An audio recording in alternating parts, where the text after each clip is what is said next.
可是要做事就一定要有钱。中央政府总预算被压很久很久，终于好不容易复位了。然后呢，现在的这个争议点就变成说，你也不知道它什么时候会通过，也不知道它会删多少。那这个怎么办？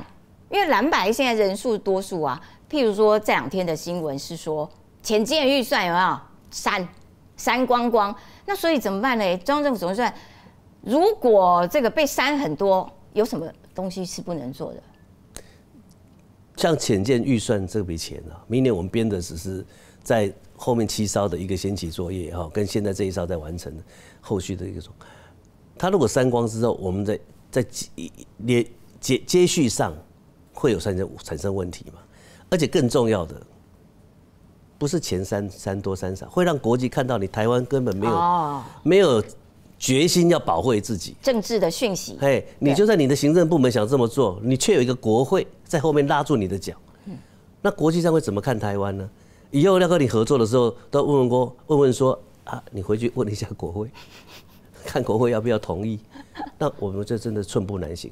国际上的变化啊，瞬间瞬息万变，而且国际上现在国际的局势，我们如果马上找到一个快速的利基点的话，那个可能就过去的那个点，我们再回头来已经慢了。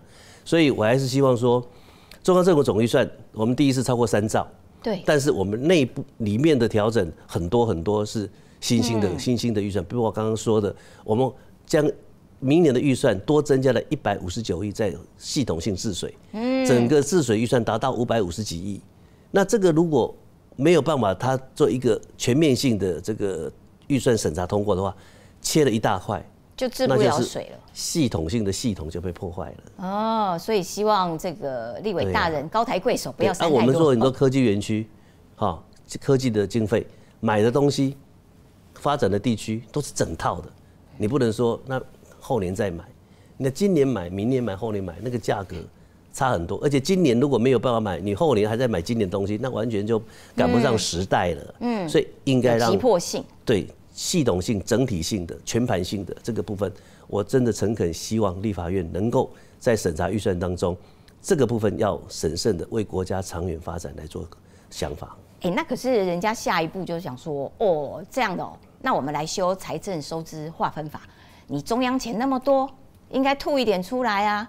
那关于这一点，行政院好像是持不同的意见嘛，就是蓝白就是要挖出从中央挖6000多亿，对呀，然后中央只剩下1000多亿，是。那这个东西要怎么办嘞？人家就人数多啊。我们3兆1524亿的税入，3兆1325亿的税出，我们其中有1.5兆左右，就一半呐。是法律义务应该支出的，就是人事费啦等等，依照法律的那个是完全不能动的。那在上面还有一个一般性的补助，2500亿，那个部分是给地方政府2500，对，地方政府他做什么事呢？他做一些低收入户的青年、学生、老人家一些补助，那本来是地方政府该做。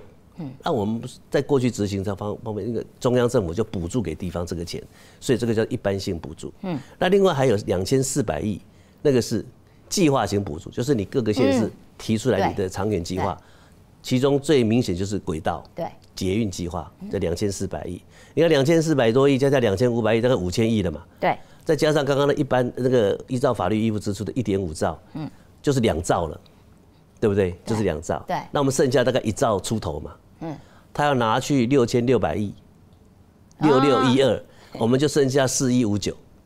但4159，大家说那中央还有4159，4159里面包括3000亿的国防预算，就是人事费已经在已经在一半了嘛，一半的那个法律支出，军采购又在特别预算里面，这个3000亿的国防预算呢，它是一般的维持费用。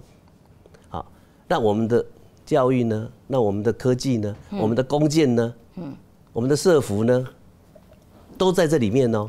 这原来是1兆里面该做的事情，6000亿拿走，我们就剩下4159亿。如果扣掉这个将近3000亿的国防预算，我们剩下1100亿左右可以做其他的，当然不够。对。反过来说，我们如果把其他的尽量纳进来，我们就国防预算就没有了。所以这绝对行不通的啦。所以这绝对行不通的啦。行政院有没有一个想法说，那你们认为应该要怎么分配会比较合理？当然，大家都知道财划法多年没有修了。那我一直说财划法它没有最好了哈，没有最好。我说现在执行的财划法是我认为我们最有把握的，因为我们就另外透过一个4740亿的这个统筹分配税款，那个不在这个3.1兆里面，它是地方财源，我们收的营业税、所得税拨给地方的直接拨给地方的财源4700亿。再加上这个2500亿的一般型补助，再加上2400亿的计划型补助，加起来超过1兆，这完全是给地方的。过去这几年下来，这个都持续的增加，明年就超过1兆，1兆0151亿，这个完全给地方的。所以我说，这个是我们目前执行起来最有把握的。我们既考虑到说要有一些事情要县市公平，比方说刚刚说的那个。低收入的补助，各县市我们来做这个补助，这样是公平的。那这是完全给地方的。按你一些跨县市连续性的预算，由中央来补助地方，不然你做不起来。尤其跨县市，很多轨道，新北到台北，这一定要中央来统筹。那如果给地方，你做你的，他做他的，第一个速度不一样，带来可能品质会不同，带来可能路线会不一样，接不起来，绝对没有办法做，绝对。所以你看，给地方有超过1兆嘛。这个已经比往年还多了。那未来我求的第一个就是我们在这个补助的过程不要产生被诟病不公平的现象。重这个轻那个不要。第二个，我希望这个补助要从财政能力比较差的那几个县市尽快把它拉起来，比方说苗栗啦、新竹啦、这个台东啦，甚至离岛啦，这个真的是它的财政不好，我们尽量把它拉起来，拉到跟大家的。这个悬殊的比较越来越接近，这个才符合赖总统所说的均衡台湾。那可是如果人家硬要给你过的时候，那怎么办？我这样问的意思是说，因为民进党执政党的在立法院的人数是比较少的，所以对于绿营的支持者来说，他就会一次一次的看到挫败。那这件事情就没有办法这个让支持者满意呀。所以所有的责难都会到执政党身上，那怎么办？我在立法院答询过，他们有委员问我，他说总预算卡住，说有一个民调说行政机关责任比较大，我说我承认，因为大家会对执政党、对执政团队的要求比较多啊，我们没有能力解决问题，就是我的责任啊，我承认啊。可是票就比不赢人家，所以我说到最后我提出了那个办法嘛，我说像进法补偿这一件事情。从3万调整到6万这件事情，后来我说，如果未来行政立法两院互相尊重，我们尊重立法院的审议权，立法院尊重行政院的制定编定预算权利，任何要增加预算的法律案都要经过征询行政院的意见，而且要找出那个增加的财源在哪里。同时，如果这个行政意见也同意了，财源也找到了，可能要进行相关的修法。如果履行了这样的这个程序之后，在宪法的精神也符合，在财政收支法在预算法的精神也符合，在这个财政纪律法的精神也规定也符合，情况底下以后这样做。那这一次的中央政府总预算到最后我们提出这样的方式，就建立了这个模式，那以后就不可能再来做违反宪法跟财政收支在财政纪律法的问题了。所以我们建立这个模式，某种程度可以解释说，行政院让步，进法。我们是在3万到6万这个方面上，也基于对农民的原住民朋友到最后我们说我们愿意编这个钱，但是未来不能循这种方式，一定要履行我刚刚讲的。对。那如果这样算起来的话，就是将来不可能再出现第2件类似这样的事情。那我们就建立了一套方法讲，人家搞不好又挑好几个，不管给我增预算，然后我就告诉你，你可以从那边补啊，你可以从那边补啊，怎么办？那补财源不是数字而已，那样真的有钱呢，那真的有钱，而且行政院会不会同意？我每年行政院都要到立法院做施政报告啊。对啊。那我施政报告印的一本漂漂亮亮，这边都宣读跟大家，讲完之后还要备询。对。那我的这个会期或者这一年度的报告施政就在里面了。那我报告了之后，你下一次定个法律增加我很多的钱，那我这个施政报告就做不了了，因为我的钱就是预算就这样子，你只有增加了很多，那施政报告的用意就完全没有了。所以一定要在这样的精神底下，也很多人说，那未来会不会尊重了？对啊，因为大家都没信心。